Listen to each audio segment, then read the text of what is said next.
నీకు తోడైనాడు. మరియా, భయపడకుము, దేవుని వలన కృప పొందుతుంది.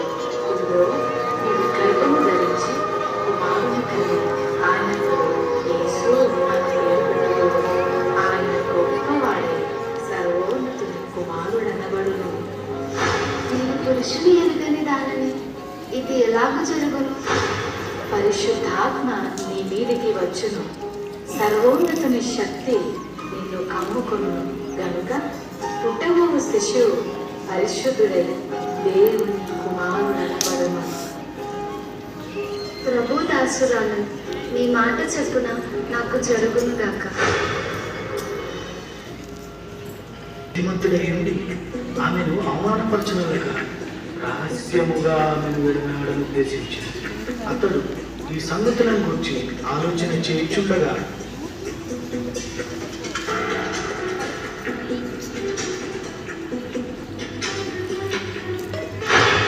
దావీదు కుమారుడైన యోసేపు, నీ భార్య అయిన మరియను చేర్చుకొనుటకు భయపడకుము. ఆమె గర్భము ధరించినది పరిశుద్ధాత్మ వలన కలిగినది. ఆమె ఒక కుమారుని కనును. తన ప్రజలను వారి పాపముల నుండి ఆయనే రక్షించిన కనుక ఆయనకు యేసు అని పేరు పెట్టుదువు. యోసేపు నిద్ర మేలుకొని ప్రభువు దూత తనకు ఆజ్ఞాపించిన ప్రకారం చేసి తన భార్యను చేర్చు.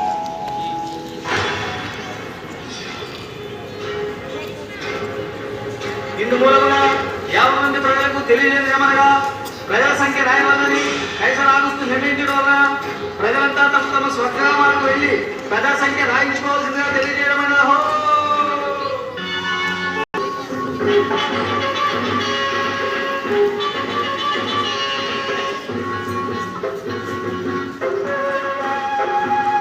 నా భార్య నిండించగలను. దీంట్లో కొంచెం స్థలం ఇస్తారా? క్షమించండి అయ్యా, మేమే చాలా మంది ఉన్నాం. మా ఇంట్లో మీకు స్థలం లేదు.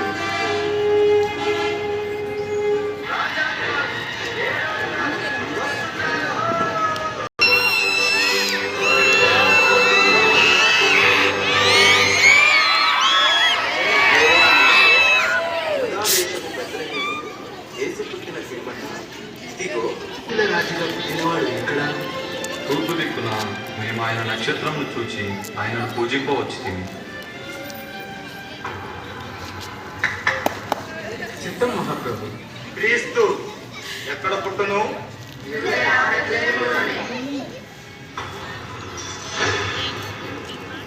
సరే, మీరు వెళ్ళి ఆ శిశువు విషయమై జాగ్రత్తగా తెలుసుకొనగానే నేను వచ్చి ఆయనను పూజించినట్లు నాకు వర్తమానము తండి.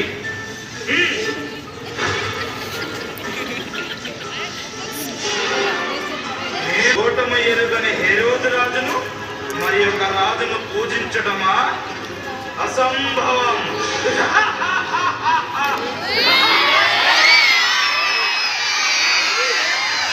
ఆ దేశంలో కొందరు గొర్రెల కాపరులు ఈసారి సర్లకుందరా, ఈసారికి గొర్రెలకు చేత ఏంట్రా మళ్ళీ ఈ దేశం చెప్పండి మళ్ళీ సార్. ఈసారికి మళ్ళీ కాసుకోవడం పెద్ద బాగా ఉంటే గొర్రెలు కూడా కాయాలేంట్రా. భయపడకుడి, ఇదిగో ప్రజలందరికీ కలుగబో మహా సంతోషకరమైన సువర్తమానము నేను మీకు తెలియజేయుచున్నాను. దావీదు పట్టణమందు నేడు రక్షకుడు మీ కొరకు పుట్టి ఉన్నాడు. ఈయన ప్రభువైన క్రీస్తు. దానికిదే మీ కారణమాలు. ఒక శిశువు పొట్టి గుడ్డలతో చుట్టబడి ఒక తొట్టిలో పండుకొని ఉండుట మీరు చూచెదరు.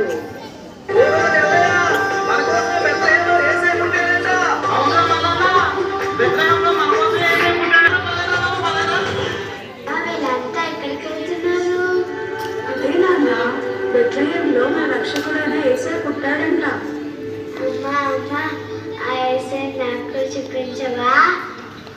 తప్పకుండా చూపిస్తాను. పద వెళ్దాము.